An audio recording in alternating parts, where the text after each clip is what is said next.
Hello everyone, this is Bhupendra. Online study की इस series में आज हम चैप्टर 6 सदिश विश्लेषण एवं प्रक्षेप गति के नेक्स्ट टॉपिक दो वेक्टरों का जोड़ना, एडिशन ऑफ टू वेक्टर्स के बारे में चर्चा करेंगे। तो दो या दो से अधिक वेक्टर को तभी जोड़ा जा सकता है जब वे समान प्रकृति के हों। जैसे कि वेग को वेग के ही साथ जोड़ा जा सकता है, वेग को किसी अन्य के साथ नहीं जोड़ा जा सकता। जैसे बल है तो बल को बल के साथ ही जोड़ा जा सकता है। तो उस कंडीशन पे यदि कोई दो वेक्टर हों, जैसे वेक्टर ए और वेक्टर बी, और दोनों सेम नेचर को हों, मतलब उनकी प्रकृति समान है, तो उनका वेक्टर योग को जब जोड़ेंगे तो उसको हम योग को हम आर के सिंबल से डिनोट करेंगे। तो ये vector R is equal to vector A plus vector B. अब इनको जोड़ने की कुछ विधियां हैं।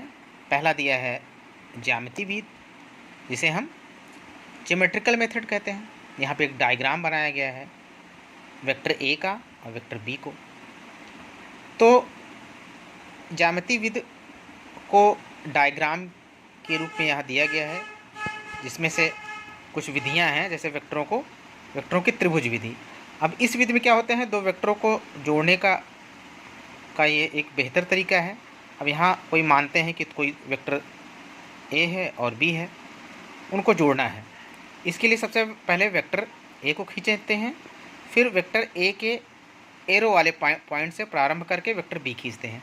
अंत में एक ऐसा वेक्टर आर खींचते हैं जो ए के पहले सिरे से शुरू होके बी के नोक वाले, मतलब एरो वाले सिरे पर खत्म हो। तो वेक्टर आर को वेक्टर ए और बी का योग कहते हैं। तो R is equal to vector A plus vector B. अब यहाँ पे है कि उनका डायरेक्शन चाहे जिस कंडीशन पे हो, मतलब डायरेक्शन का मतलब यहाँ पे कह रहा है कि चाहे हम ए को पहले कर दें, चाहे बी की बात हो रही हो, वो डायरेक्शन नहीं, उस कंडीशन पर डायरेक्शन तो सेम ही होना चाहिए। तो वेक्टर ए व बी को जोड़ने के लिए आवश्यक नहीं है कि हम पहले वेक्टर ए को ही खींचें, हम पहले बी को भी खींच सकते हैं, उसके बाद ए को खींचें। तो उस कंडीशन पे अगर हम इसका योग करेंगे तो vector R is equal to vector B plus vector A. अब दूसरी कंडीशन है वेक्टरों की समांतर चतुर्भुजी। अब इसको हम समांतर चतुर्भुज के नियम से जोड़ते हैं। इसके अनुसार दो वेक्टर ए व बी का योग वेक्टर आर उस समांतर चतुर्भुज के विकर्ण से प्रदर्शित होता है जिसकी दो अलग भुजाएं वेक्टर ए व वेक्टर बी को व्यक्त करती हैं। दो वेक्टरों के योग का परिमाण उन वेक्टरों के बीच के कोण पर निर्भर करता है। अब दो वेक्टर ए व बी के परिमाण वही रखते हुए उनके बीच का कोण यदि हम बदल दें और उन्हें जोड़ा गया है, यहाँ पे दिखाया गया है, तो जिससे स्पष्ट होता है ए तथा बी का योग आर अधिकतम तब है जब वे परस्पर समांतर हो गए, अर्थात उनके मध्य अंतरित कोण यदि 0 होगा। इस दशा में परिणामी वेक्टर आर का परिमाण ए प्लस बी होगा। जब वेक्टर ए तथा बी के बीच का कोण 180 अंश है तब वेक्टर आर का परिमाण न्यूनतम है। इस दशा में आर का परिमाण ए माइनस बी अथवा बी माइनस ए होगा। यहाँ पे उस कंडीशन पे यहाँ पे दिए गए। तो इस प्रकार इससे स्पष्ट है कि विभिन्न परिमाण वाले वेक्टरों को इस प्रकार नहीं जोड़ा जा सकता कि उनका परिणामी शून्य हो जाए।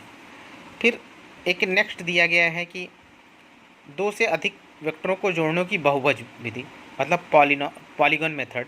तो यदि दो से अधिक वेक्टरों को जोड़ना हो तब पहले हम उनमें से दो वेक्टरों का योग करते हैं। इस योग में हम तीसरे वेक्टर को जोड़ते हैं। इस प्रकार के जोड़ने की विधि को हम आगे बढ़ाते चले जाते हैं, जिससे हमें इनका योगफल प्राप्त होता है। अब यहाँ पे जैसे दिया गया है कि कोई vector A B C D 4 vector हैं और उनको हमको जोड़ना है, तो इसका परिणामी हमारा वेक्टर आर होगा।